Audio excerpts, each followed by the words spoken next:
Les habla Rodolfo Ortega Peña, candidato a diputado nacional por la Capital Federal y por el Frente Justicialista de Liberación. Este año transcurrido ha dejado como saldo y como símbolo de la dictadura militar la masacre de Trelew. 16 argentinos que luchaban por una patria liberada fueron masacrados por las fuerzas de la represión.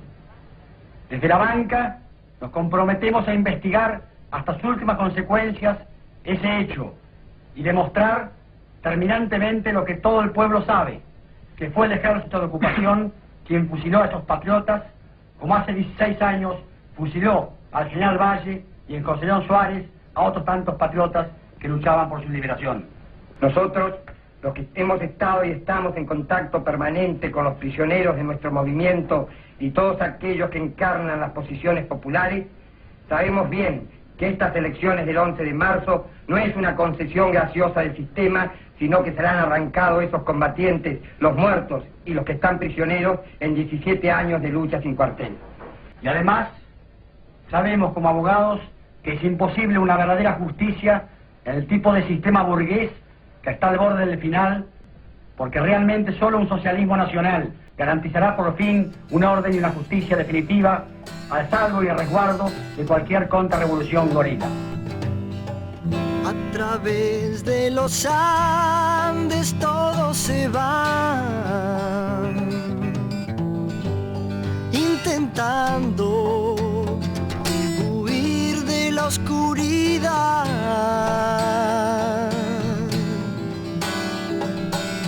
Ya no quedan palabras para vibrar, ni razones para vivir en la ciudad. Corre, corre, ven a rescatar. Corre, corre, la eternidad.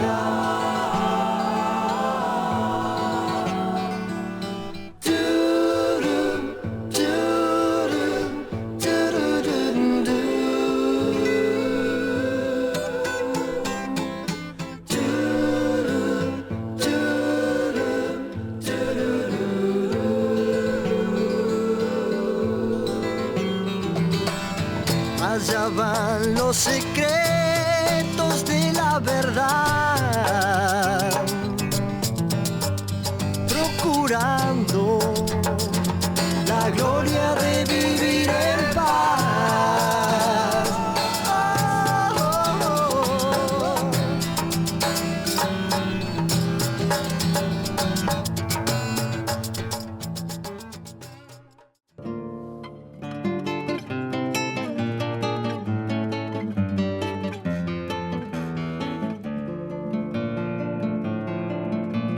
Yo cuando en el 72 tenía 17 años, es decir, iba a un colegio secundario y también en esos años se da esta cosa de que la cárcel se transforma en una cárcel de seguridad, ¿no? Esta cárcel está acá desde fin del siglo XIX, los primeros presos que venían a esta cárcel y que tenían este carácter de político eran indígenas, habitantes originarios de esta tierra, de Tierra del Fuego, que eran traídos como parte de la propia acción de exterminio, ¿no? Después en el 71 comienzan a venir como que más masivamente presos políticos de todo el país, ¿no? En el 69 también había estado acá Tosco y varios de sus compañeros, ¿no? Presos inmediatamente después del Cordobazo. Y en el 71 comienza medio que masivamente, así que a partir de la llegada de los presos y cuando estos traslados ya comprenden a una gran cantidad de personas, también arriban los abogados y demás, y a instancias de ellos, entre ellos de Alfredo Curuchet, de Abogados y Trax y Tram, se arman algunas reuniones y se arma la primera comisión de solidaridad con presos políticos. Esto es en septiembre del año 71, es decir, un año antes de la fuga, más o menos.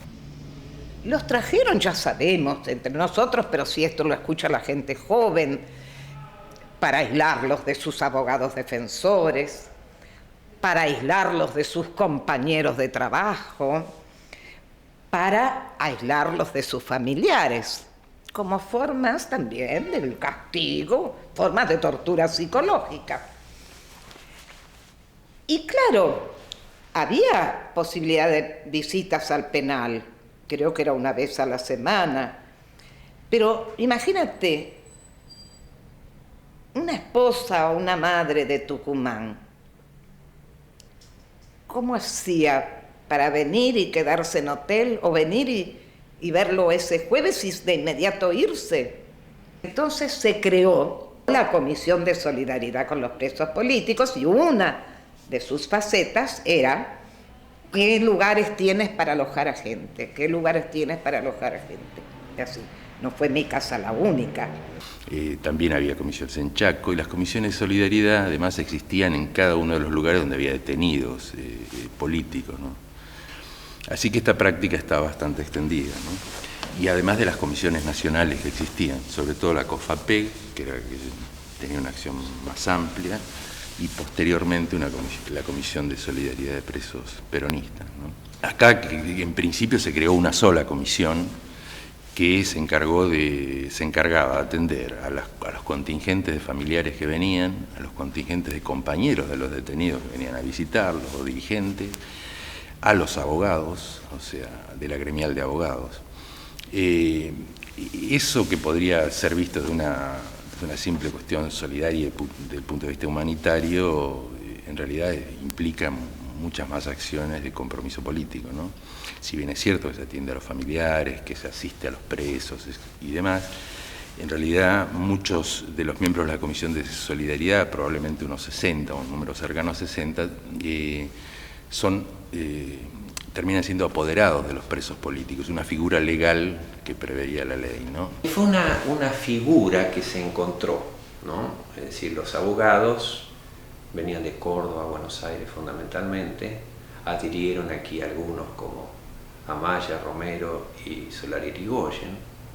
Eran suficientes porque no sé si llegó un momento en que eran 150 los que había.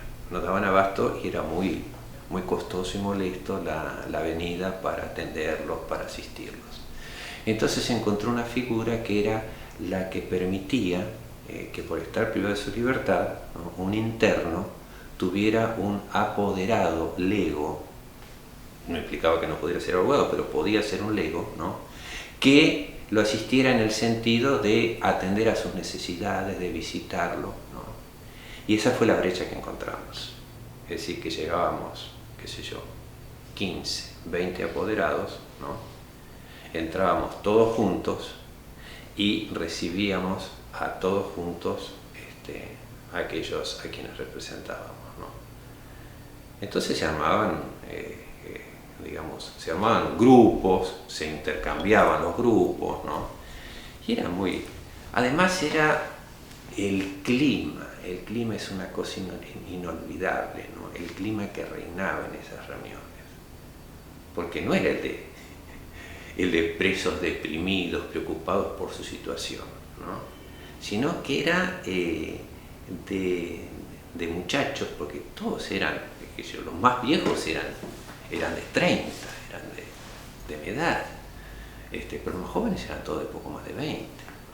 Entonces llenos de vida, llenos de vitalidad, llenos de alegría, llenos de ganas. Y eso es contagio, esa actitud de vida contagia.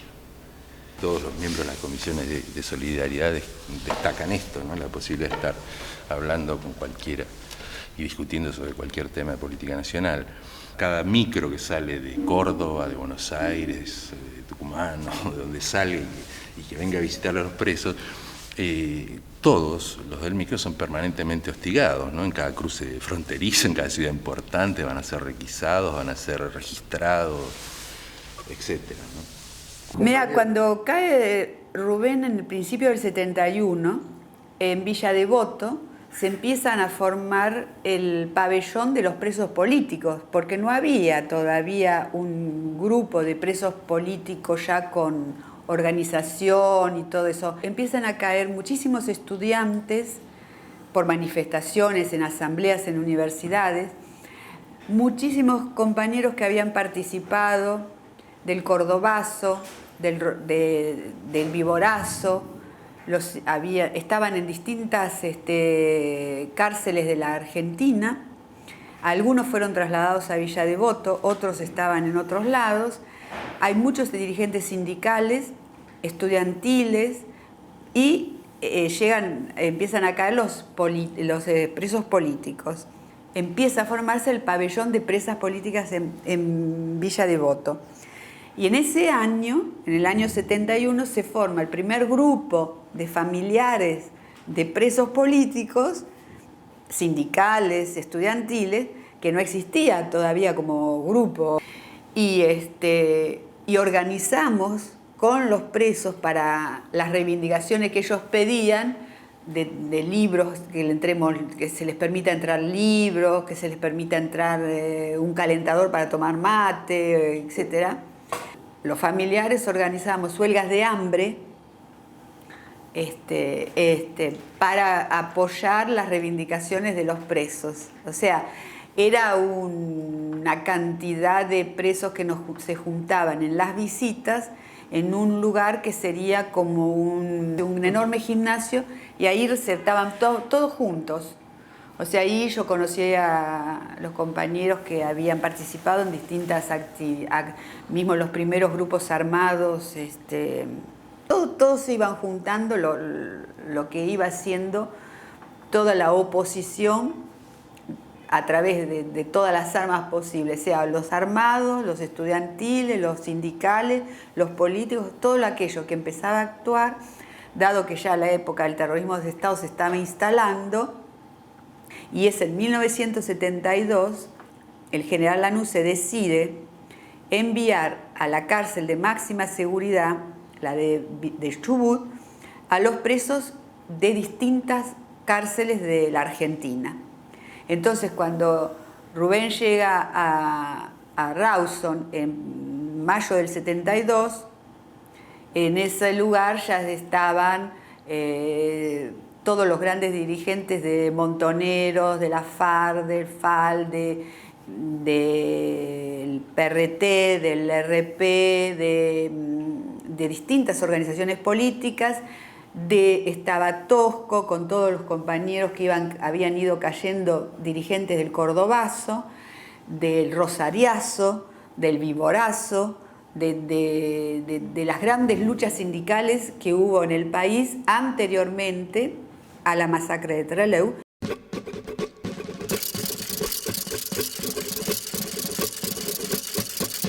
El enemigo decide trasladarnos a todos lejos, a la cárcel de Rawson. Y ahí, cuando llegamos a Rawson, tomamos la decisión de fugarnos. Lo que se analiza es que había perspectiva de que nos fugáramos todos y la posibilidad de copar el penal desde adentro hacia afuera. Ese plan es el que se comienza a trabajar, inicialmente instancia de Robbie, inmediatamente sumado nosotros. Entonces ahí, después que decidimos eso, se lo planteamos a Marco Satinki y a Roberto Quieto, que eran de la FARC, todavía no estaba unido a Montonero, y después a Montonero, a Fernando Bacanar Baja y a Mariano Pujada. El plan de fuga venía de adentro, es decir, nosotros de afuera éramos el apoyo. Pero claro, el apoyo era una cuestión muy importante porque la zona, la complejidad de la operación, digamos, requería un apoyo de afuera, ¿no? Que era muy complicado porque en Rawson había una concentración de fuerzas, digamos, militares muy grande. Estaba la prefectura, estaba la marina, estaba la policía federal, la policía provincial, los guardiacárceles que para dar una idea eran 500. En una población pequeña, o sea que prácticamente era difícil que alguien no tuviera relación con esta gente. Cuando nosotros hacemos el grupo de apoyo de la fuga, hacemos una reunión, que estaba la FARC, nosotros, y Montonero. Nosotros nos reunimos ahí con ellos, le abrimos la operación, obviamente. Capuano Martínez acordó una serie de tareas ya concretas para la operación, como ser unos materiales que teníamos que íbamos a entrar al penal, uniformes, etcétera, que ellos tenían. Cuando me encuentro con él al otro día me dice que no iban a participar en Montonero. Entonces que yo deduje, digamos, que él se había reunido con sus compañeros y bueno, que habían resuelto no participar desde afuera. Bueno, adentro se formó ahí un grupo, comando de fuga, que estaba encabezado por el Roby Santucho, estaba el Gringo Mena, el Pelado Gorriarano, Vaca Narvaja, que todavía está vivo, compañero Vaca Narvaja, estaba Osatinsky, Marcos Osatinsky y el Negro Quieto. Hubo que, digamos, explorar distintas alternativas que eran sugerencias de los compañeros que estaban presos, ¿cierto? El tema era el aislamiento, o sea, estaba muy lejos de la cordillera, por malos o sea, llegaba a través de caminos malos y muy largos, digamos, que era muy difícil transportar mucha cantidad de gente. En el plan B, bueno, vos ibas a Paraguay y te comprabas un avión, no había problema. Entonces teníamos un compañero que era contrabandista, no compañero nuestro, era padre de un compañero de la FARC. Entonces se empezó a reunir con los, digamos, las autoridades, máximas autoridades del contrabando, ahí, que funcionaban ahí nomás, pegadito en el aeropuerto de Asunción.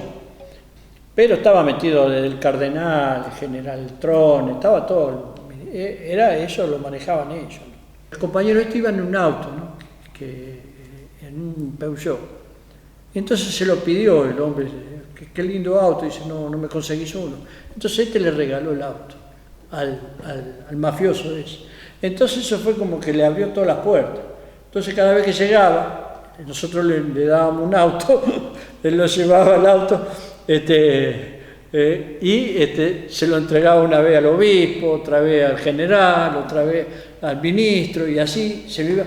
Y él estaba en todo ese ambiente, ¿viste? Y bueno, ahí a través de esas relaciones nosotros conseguimos un avión bastante barato, un Loca, que tenía capacidad para 26 personas. Entonces empezamos a buscar pilotos. Y bueno, yo en una reunión con un compañero de Tupamaro, que nos reuníamos cada tanto con ellos, le planteo que necesitábamos pilotos de la característica del avión, y ellos justo tenían 2 pilotos.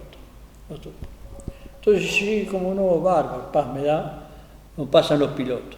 Pero a la semana que tenían que venir los pilotos, hay una caída grande ahí, caen los pilotos también, de los Tupas, quedamos sin pilotos.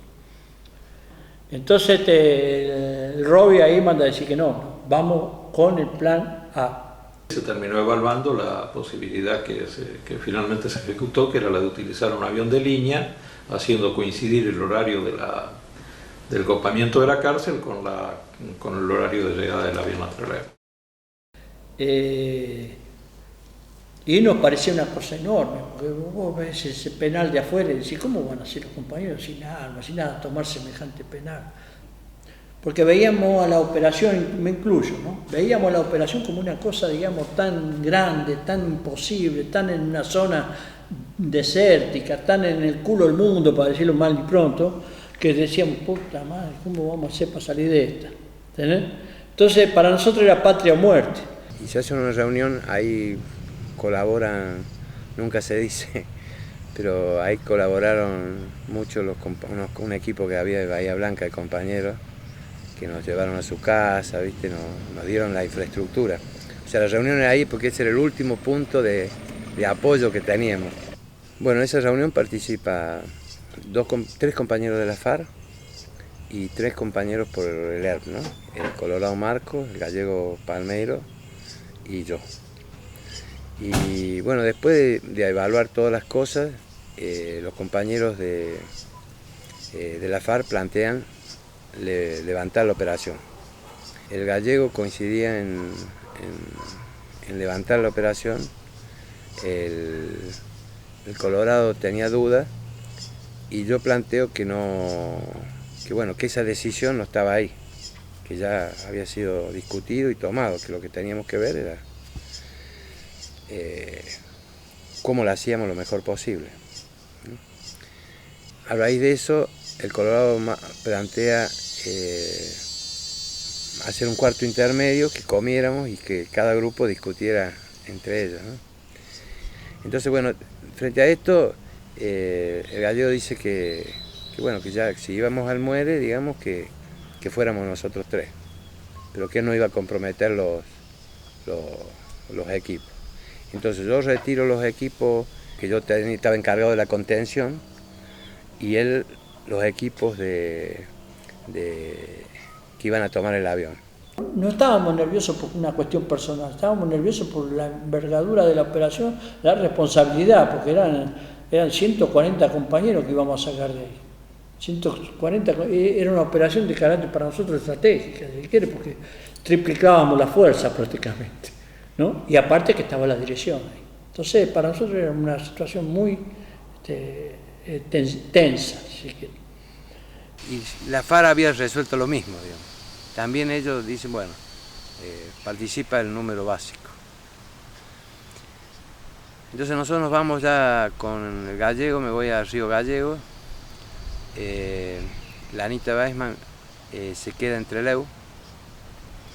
Ella va a ser la encargada de junto con el Colorado, de manejar la llegada de los compañeros al aeropuerto. Nosotros nos vamos a Comodoro y esa noche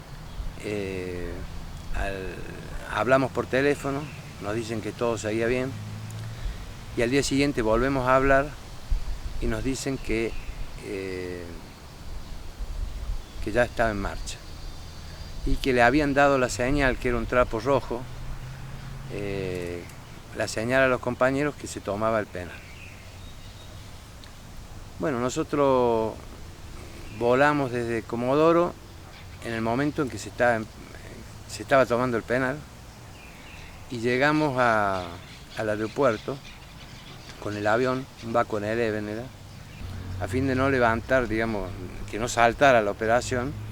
Nosotros no tomamos el avión, nos quedamos así esperando que llegaran los compañeros y si no llegaban la idea era seguir viaje hasta Buenos Aires para poder volver a intentarlo, digamos. Bueno, cuando el vuelo va a salir, va a despegar, la compañera hace una historia ahí alrededor de que el equipaje que no llegaba y lo va demorando al avión.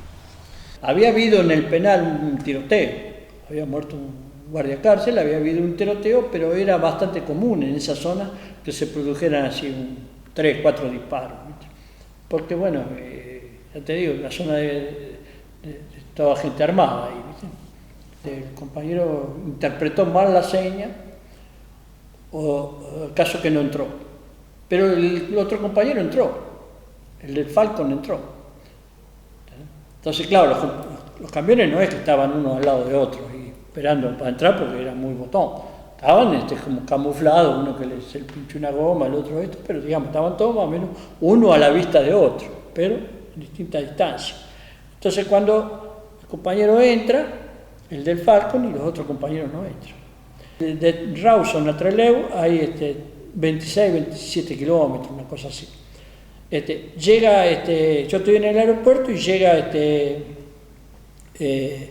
Lewinger diciendo, vamos, tomemos el avión que se pudrió todo. Me dice Jorge, ¿no? Pero él no termina de decir eso, que atrás llega otro compañero, que creo que era González Tanganica, diciendo, vamos, que está todo bien.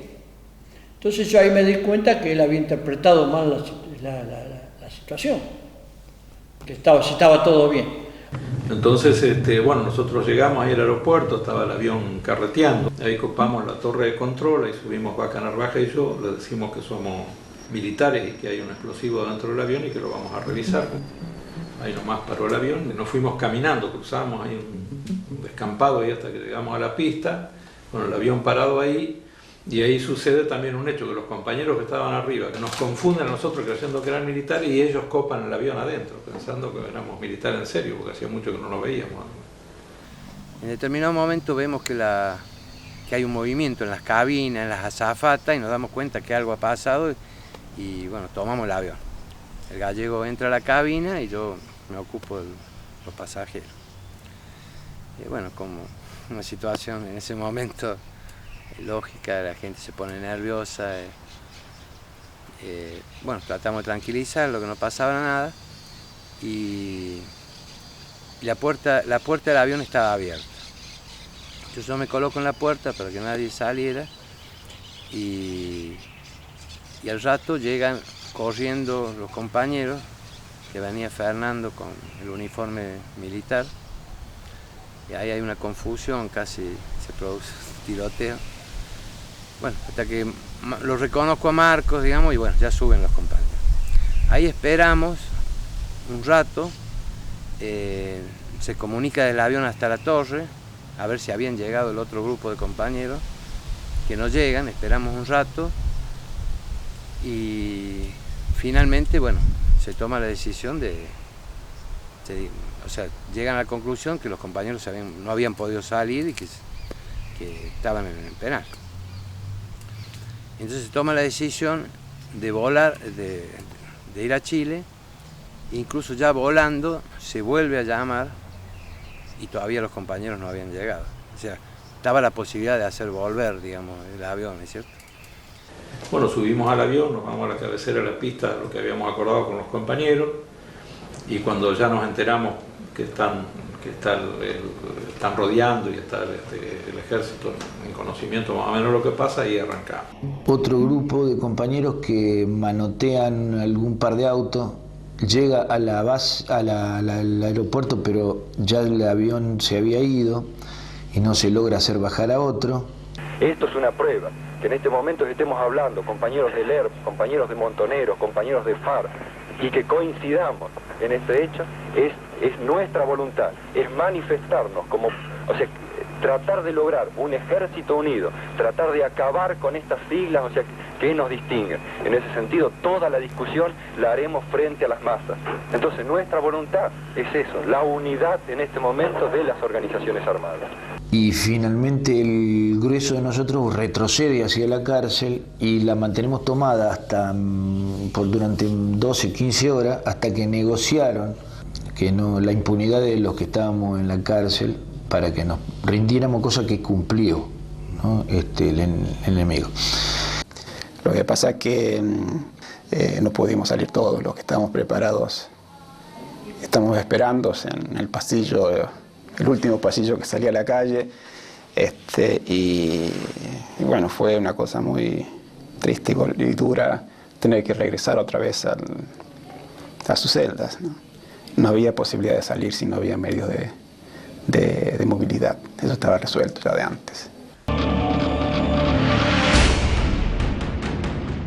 Un avión de Austral, matrícula LBJNS, en un vuelo regular de Comodoro Rivadavia a Buenos Aires, el vuelo 811, fue interceptado al salir de Trelew, una vez que el avión ya había cerrado sus puertas, por un grupo armado y uniformado de 10 personas, quienes bajo el pretexto de hacer una inspección a bordo del avión, pararon el avión y hicieron bajar la escalerilla.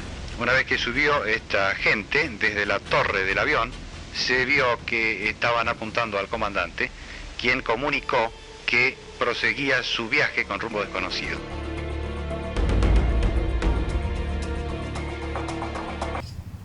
Bueno, en el viaje se le revisa los documentos a la gente. Iban cuatro gendarmes armados en el vuelo, pero los muchachos guardan las armas, las esconden.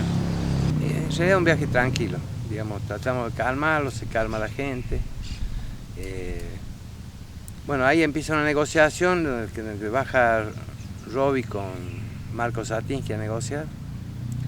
Y bueno, se llega a la negociación que nosotros entregábamos las armas y pasábamos a estar retenidos en Chile hasta tanto se viera qué se hacía, se autorizaban seguir el viaje a Cuba o bueno, quedar en Chile, ¿no? Lo cual significa que una serie de cuadros de las distintas organizaciones armadas, Montoneros, FARC, ERP, se van a reincorporar activamente a la lucha. Esto para nosotros ha sido todo un éxito entonces. Primero nuestro Estado, o sea, de los 19 compañeros, que es perfecto, y segundo, la presencia del juez. La presencia del señor juez. Acá las cámaras toman. Aquí estoy yo, sí. Perfecto. La presencia del juez federal, doctor Alejandro Godoy. Y que el compañero en todo caso resuman, las condiciones, la forma en la cual va a ser nuestra entrega, para garantizar nuestra integridad, nuestra seguridad física. No solamente que no nos asesinen como han asesinado a otros compañeros nuestros, sino tampoco, caer bajo la tortura a la cual permanentemente las fuerzas represivas están adictas. Tanto es así que nosotros teníamos prevista la posibilidad de no poder salir, y por eso es que los compañeros llamaron al juez, llamaron la prensa, trataron de que los compromisos fueran públicos, como efectivamente fueron. Era preveyendo que se diera una situación así, con ellos, con todos o con parte de los compañeros, ¿no? Pensando que había que proteger la vida, pero en realidad más pensábamos en torturas y en esas cosas que en un crimen. Nos llevan a la central de, sería como la informaciones de investigaciones, y nos ubican ahí medio nos quieren apretar para interrogar, y bueno, nos negamos a todo esto. Después llega el jefe de policía, que era un hombre de la confianza de Allende, un socialista. Nos acomodan en un sótano, una pieza en planta baja, con la compañera que la querían llevar aparte, nosotros la traemos con nosotros, y todos los días nos sacaban a unas habitaciones que había arriba, digamos, donde pasábamos todo el día. Empieza a llegar gente de los partidos políticos, empieza la negociación. Robi le plantea que la ANU se va a presionar, que mientras más se demore la autorización del salvoconducto, digamos, más complicado se va a hacer. Incluso el canciller Almeida llega a decir que los militares argentinos podían invadir Chile. Bueno, y con los días empiezan a desfilar gente de los partidos políticos.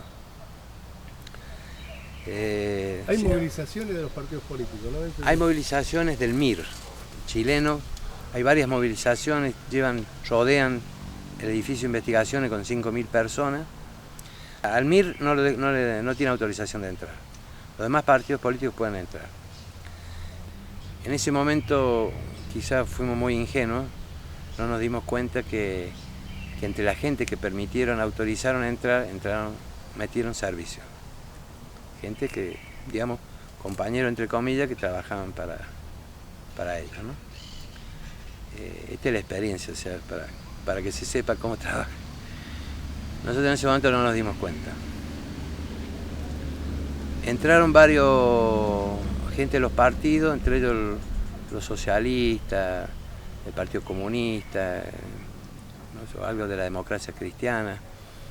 Empezaron a hablar de los logros que tenía la Revolución Chilena y de las dificultades que tenía, y que era muy difícil que nos dejaran el salvoconducto. Cuando se van los partidos se demora, se queda retrasado el dirigente del Partido Radical, un compañero muy bueno, un hombre grande pero muy bueno, y nos dice: muchachos, todas estas visitas, todo esto es por la galería, es para la foto de mañana en los diarios. Ninguno acá le interesa ni va a hacer nada para que ustedes se vayan.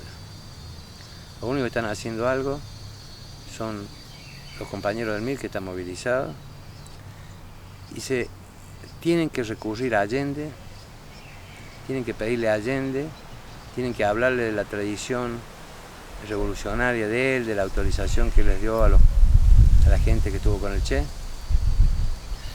que tienen que sostener esa conducta y que esta es la única alternativa.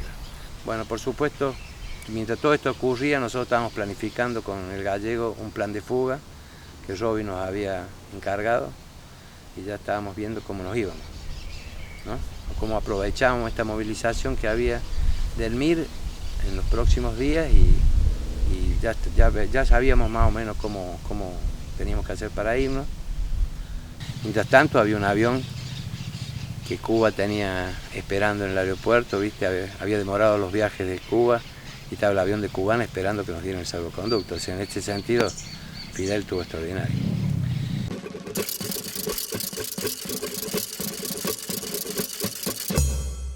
En la madrugada del día 22, el día de la masacre, nos despiertan a las 3:30 de la mañana con patadas en las puertas, nos hacen formar. Estábamos ahí formados en 2 filas, los 19 compañeros, y en un determinado momento comienzan los disparos. Tenía en aquel momento ya 4 disparos encima, y lo primero que atino es a tirarme dentro de la celda, así para salir de la línea de fuego. Detrás mío entra María Angélica, que me dice que se siente herida, me dice: estos hijos de puta me pegaron.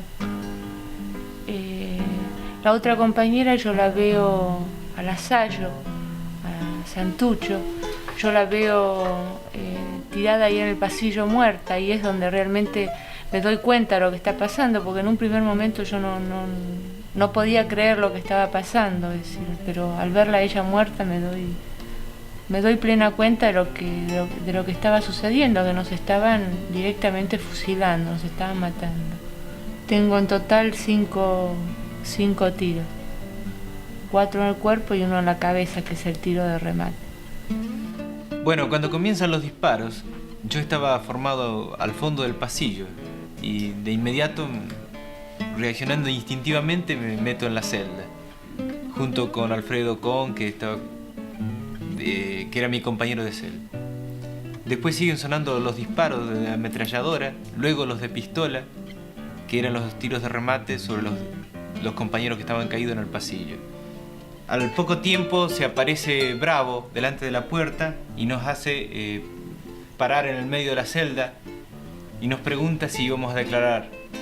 Nosotros le decimos que sí, pero Bravo estaba con el brazo caído y la pistola en la mano.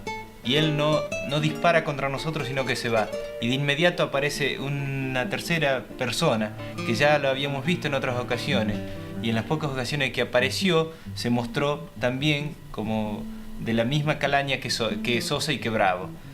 Este personaje, ni bien aparece en el umbral de la celda, apunta la pistola y me dispara a mí. Y me da en el pecho. Yo caigo y finjo estar muerto. Y seguidamente le tira a Alfredo, más de un disparo, no sé cuánto. Bueno, cuando nos hacen formar, yo soy uno de los últimos en salir, yo estaba al fondo del pasillo. Inmediatamente suenan las ráfagas. Comprendo inmediatamente que es una masacre, que es la muerte para todos. No recibo impacto en ese momento, me tiro cuerpo a tierra dentro de la celda, junto con Mario Delfino, y decidimos quedarnos cuerpo a tierra. Al cesar las ráfagas, escucho los quejidos y estertores de los compañeros y empiezo a escuchar disparos aislados. Me doy cuenta que están rematando a los compañeros. Incluso una voz que dice: este todavía vive, e inmediatamente después de eso, un disparo. Al poco tiempo llega Bravo a la celda, nos hace parar a Delfino y a mí, poner manos en la nuca y puede preguntarnos si vamos a contestar el interrogatorio. Le decimos que no. Me dispara a mí, que caigo, y escucho al caer otro disparo sobre Delfino. Sigo escuchando disparos de remate y una voz que dice: ustedes ya saben lo que pasó, como diciendo: ustedes ya saben lo que acordamos, ¿no? Lo que pasa después, sobre todo con el velatorio de los compañeros, que nosotros solamente vemos, que lo hemos visto a través de las imágenes, porque nosotros no recibíamos los diarios, muestran así hasta qué punto nadie se creyó la historia que contaron los milicos. Y no solo que nadie se lo creyó, sino que hasta tuvieron que reprimir los entierros, porque ahí fue donde comenzó a manifestarse ya enseguida, inmediatamente, la reacción del pueblo. Un día nos levantamos y no tenemos radio, no nos llevan los diarios, entonces nos damos cuenta que algo ha pasado, que algo pasa. Estamos muy tranquilos y nos demoran en sacar, y a mediodía nos llevan arriba y ahí llega el jefe de policía y nos dice que la versión oficial es que ha habido un intento de fuga y que han sido muertos, digámoslo, prácticamente todos los compañeros, que habían 2 o 3 que estaban tratando de sobrevivir, digamos. Bueno, imagínate la indignación de ese momento, ¿no?, de los compañeros, y ahí, bueno, ahí ya nos planteamos que o nos vamos, digamos. O sea, nos íbamos con autorización de Allende, con permiso de Allende, o nos fugamos, no nos íbamos de ahí. O sea, ya estaba la decisión de reducir a los policías que nos custodiaban y de ir, ¿no? Los milicos nos sacaron todos los medios de comunicación, nos encerraron, fue una represión bastante dura después de la fuga, pero un compañero había conseguido esconder una radio, que él la usaba únicamente para escuchar las noticias, y ahí nos enteramos de la masacre de Trelew, que fue una cosa muy, muy dura para nosotros. Y mucha rabia, fue una explosión interna, ¿no? En esta oportunidad de elevación del penal de Rawson, la ciudadanía sí es motivada en forma acelerada y el coro de muchos interesados surge a lo largo y ancho del país e incluso de ciertas organizaciones internacionales para deformar, confundir y tergiversar la realidad.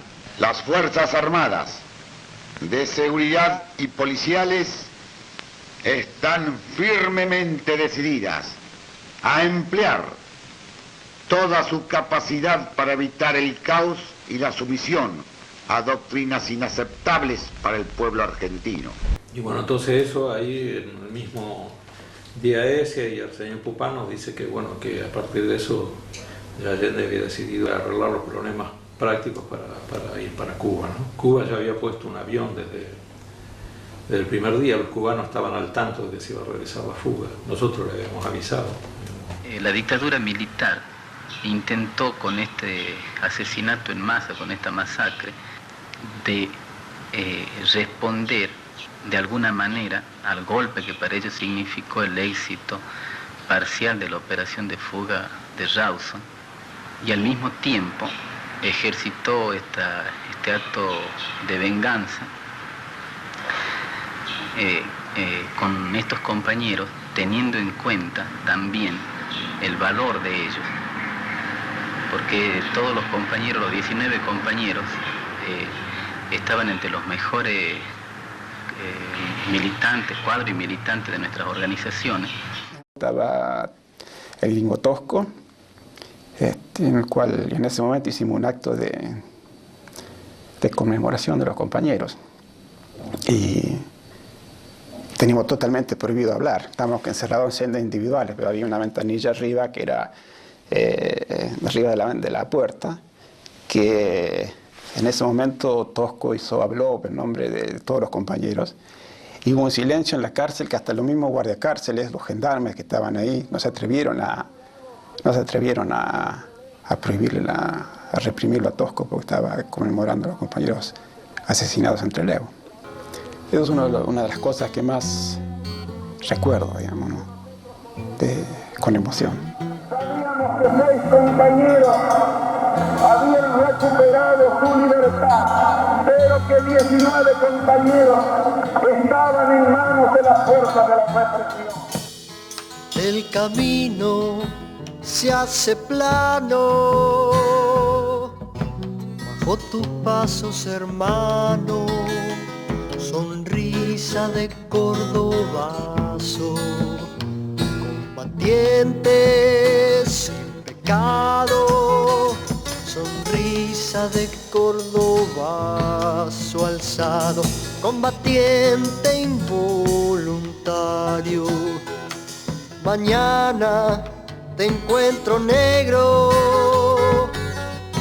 pa' que salgamos al campo a buscar la lechiguana junto al mimbre del escano, a buscar la lechiguana junto al mimbre del escano. Si manda a comprar un vino o manda a hacer un mandado, total, no le cuesta nada. Caminando, caminando, total, no le cuesta nada. Caminando, caminando. Y la preocupación fue después de la fuga. Es decir, primera reacción, ¿no? Cuando nos contactábamos, es decir, bueno, ¿qué va a pasar acá? ¿No? Es decir, el primer supuesto de análisis va a ser el del apoyo externo, ¿no? ¿Y quiénes son los primeros sospechosos y sospechados? Los apoderados, ¿no? Y bueno, era hasta lógico que nos vinieran a buscar. Y pasó el tiempo y nada. Cuando pasó un mes y con nosotros no ocurría nada, ¿no? Y como ya estaba lanzado todo el proceso electoral armado por la dictadura, y bueno, el nuevo tema pasó a ser las próximas elecciones y la campaña y las candidaturas y demás, ¿no? Hasta que, digamos, que fue en frío, no en caliente, lo que pasó en octubre.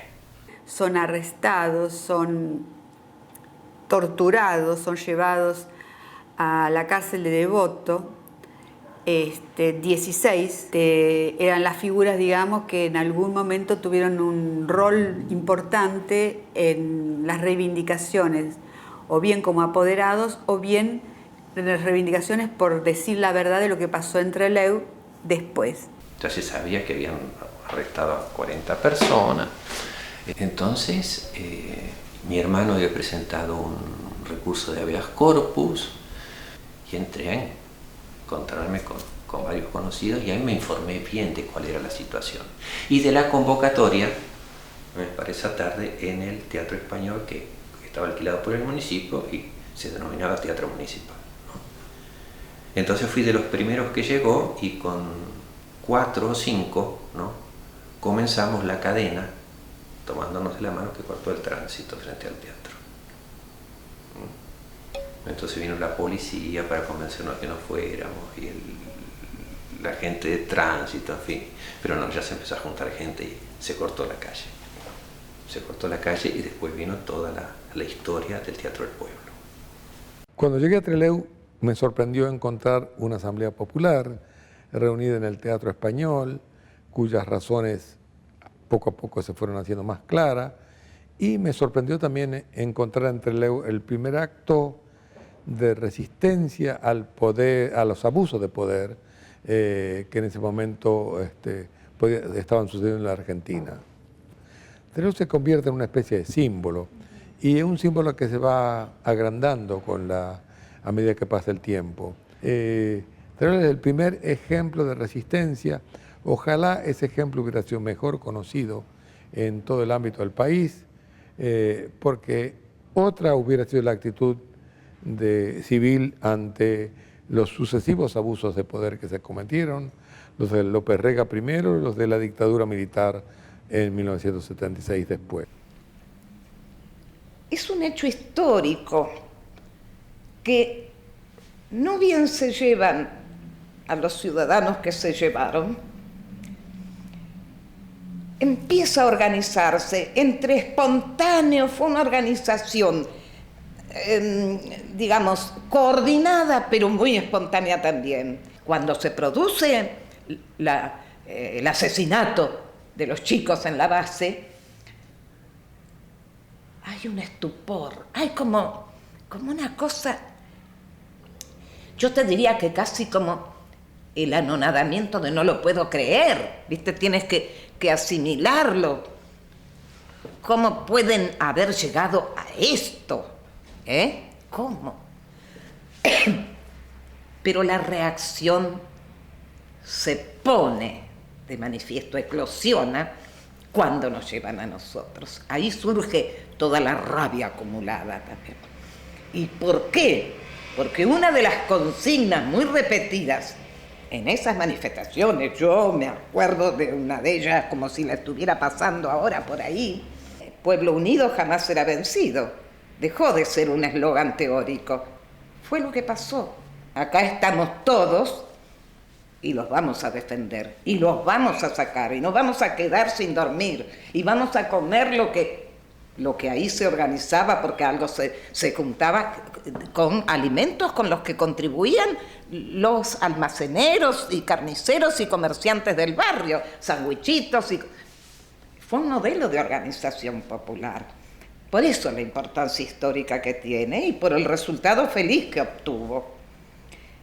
Pero ese pueblo entonces era un pueblo que tenía conciencia de lo que podía valer la unión, de lo que podía lograrse con la unión y la solidaridad, y cómo pasó a ser en la práctica concreto el eslogan que se cantaba también: abajo los marinos, cobardes y asesinos.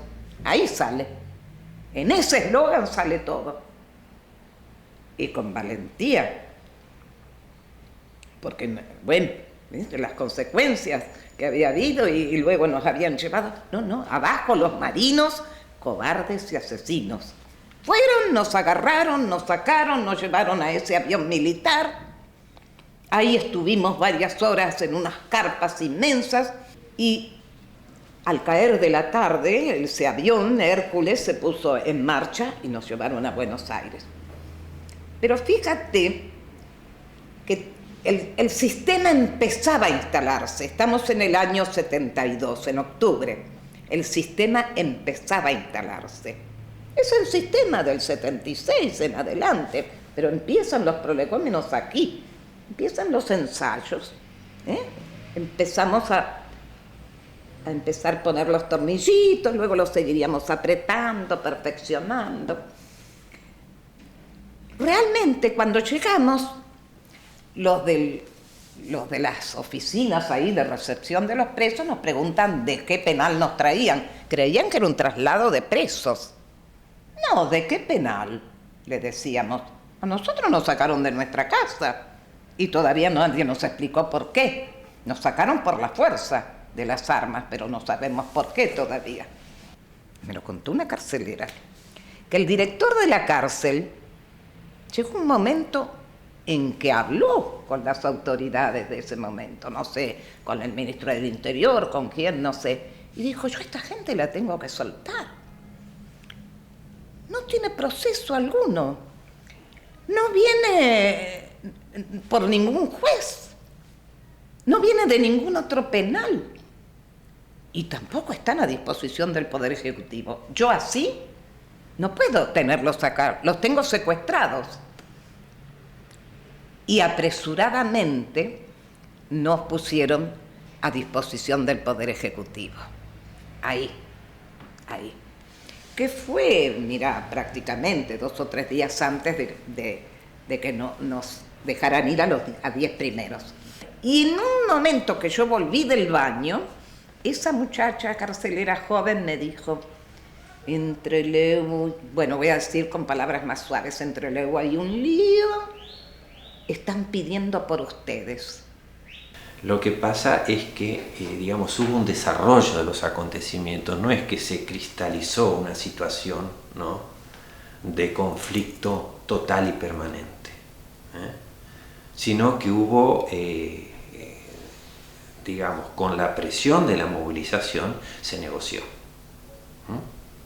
Y en el contexto nacional, del gran acuerdo y del GAN y de buscar meter cuñas en los movimientos sociales y en los partidos políticos de un régimen que se estaba cayendo a pedazos,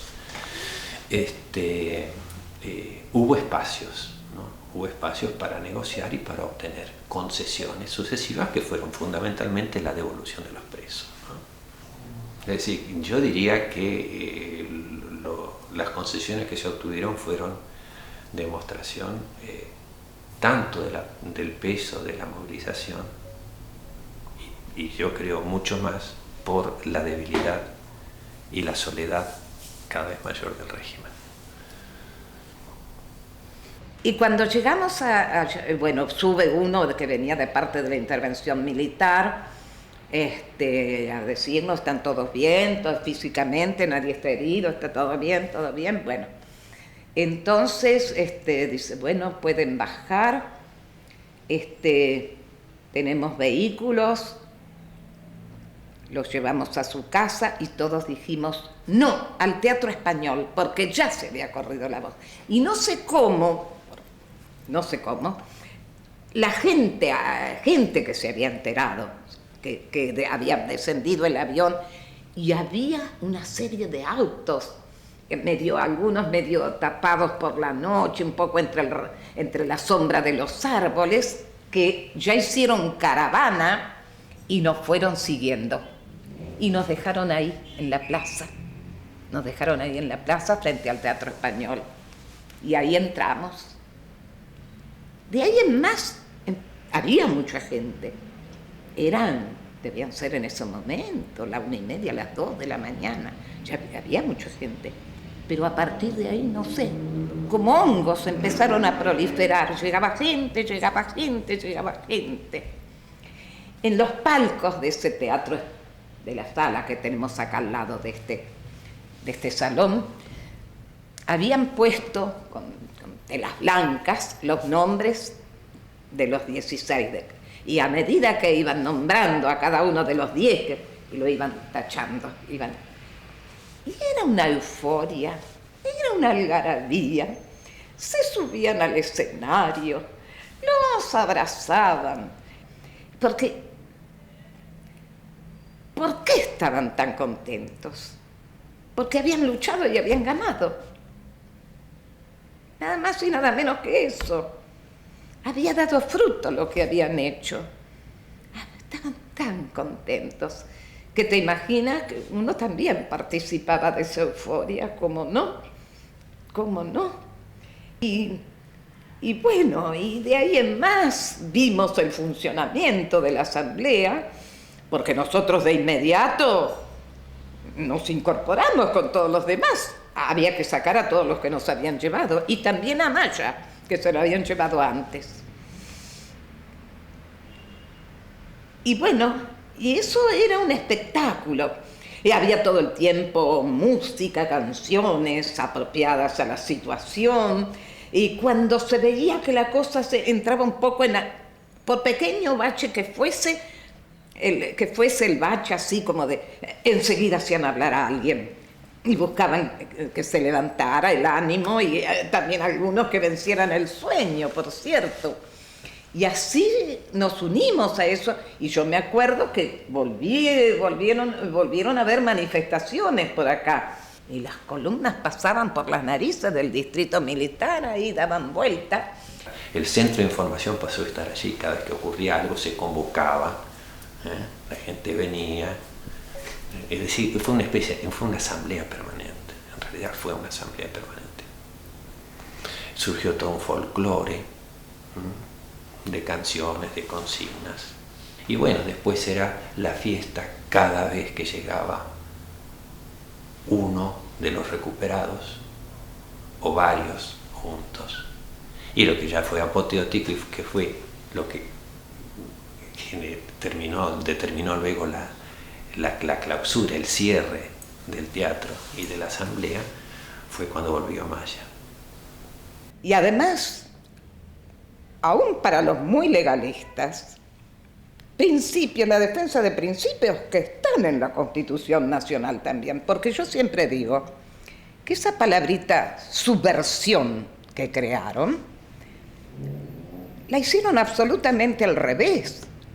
Digo y proclamo que los subversivos eran los militares, los de las Fuerzas Armadas, porque ellos sí que subvirtieron el orden para apoderarse del poder, pero nada más que para cumplir esencialmente planes de exterminio, de genocidio, de sembrar el terror, lo cual les permitiría empezar a poner en ejecución planes económicos que lo hemos visto y probado nosotros, y lo podemos seguir comprobando, llevan a la absoluta producción de la miseria.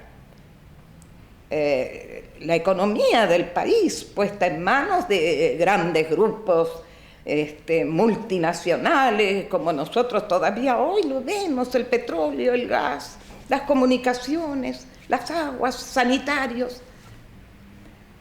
Un plan siniestro, por supuesto bien orquestado y dirigido desde naciones del norte de América.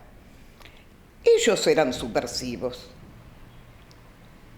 Y nuestros jóvenes buscaban eso, que el país no cayera en manos de esa situación que se veía, que se avecinaba, que se conoce por la historia del mundo, la historia de Europa, la historia de América.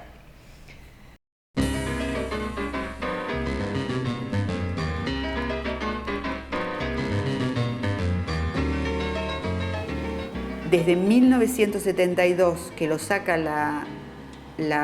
por la Embajada de Estados Unidos, no estuvo nunca escondido, estuvo siempre protegido. Y en 2010 se pide su extradición, que es denegado, y él paga una fianza de $1,5 millones y tiene orden de no salir del territorio americano, pero sí a la semana siguiente viaja a seguir su trabajo en Guantánamo. En 2010, en el curso de este juicio, Interpol lo detiene porque tiene su empresa en pleno Miami, o sea, no está escondido, y yo me he dirigido a las más altas autoridades americanas para decirles que hace 40 años que están protegiendo a un asesino en serie, incluido el actual presidente Obama.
Condenando a Luis Emilio Sosa, a Emilio Jorge del Real y a Carlos Amadeo Marandino de las demás condiciones personales sobrantes en autos por considerarlos coautores responsables del homicidio con alevosía de 16 personas, a saber, Rubén Pedro Bonet, Jorge Alejandro Ulla, José Ricardo Mena, Humberto II Suárez, Humberto Adrián Toschi, Miguel Ángel Polti, Mario Emilio Delfino, Alberto Carlos del Rey, Eduardo Adolfo Capello, Clarisa Rosalie Place, Ana María Villarreal de Santucho, Carlos Heriberto Astudillo, Alfredo Elías Cojón, María Angélica Sabelli, Susana Lesgar y Mariano Pujadas, y 3 tentativas del mismo delito, en perjuicio de María Antonia Berger, Alberto Miguel Camps y Ricardo René Aidar, cometidos en la ciudad de Trelew en la madrugada del 22 de agosto de 1972, declarando el crimen de lesa humanidad.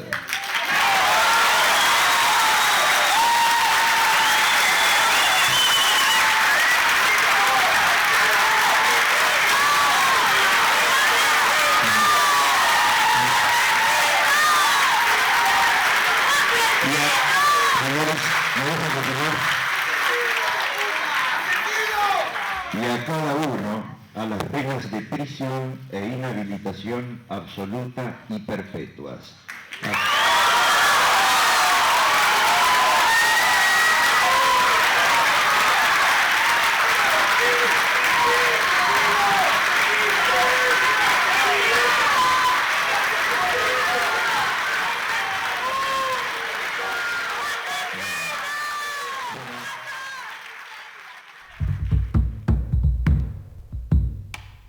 Te golpearon el rostro y te ataron las manos. El plomo de un fusil te derribó despacio. Se agotaron las lágrimas para llorarte, hermano. Para llorarte, hermano. Los miraste a los ojos que buscabas, muchacho. Te dijeron no grites y gritaste muy alto. El miedo no paseaba sobre tus pies descalzos, sobre tus pies descalzos.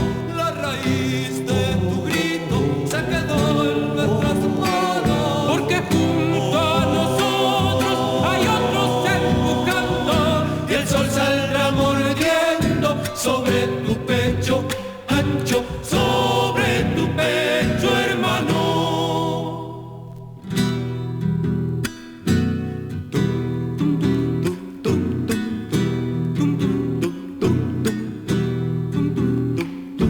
Es tiempo de mirarnos, de tendernos las manos, de escuchar voces nuevas y despertar golpeando. Y es tiempo todavía de despertar, hermano, de despertar, hermano.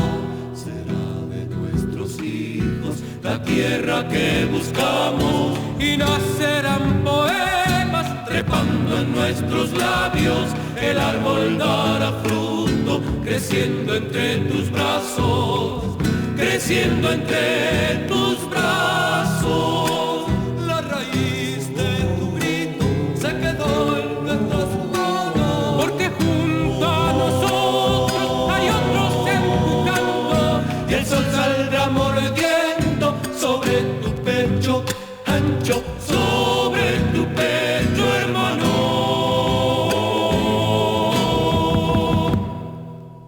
22 de agosto de 1972. El pueblo no gasta palabras para esa fecha. Un solo nombre, Trelew, y toda una historia de lucha se agolpa en 16 comandantes que ofrendaron su vida. Esa sangre que el pueblo jamás negociará, porque es su sangre.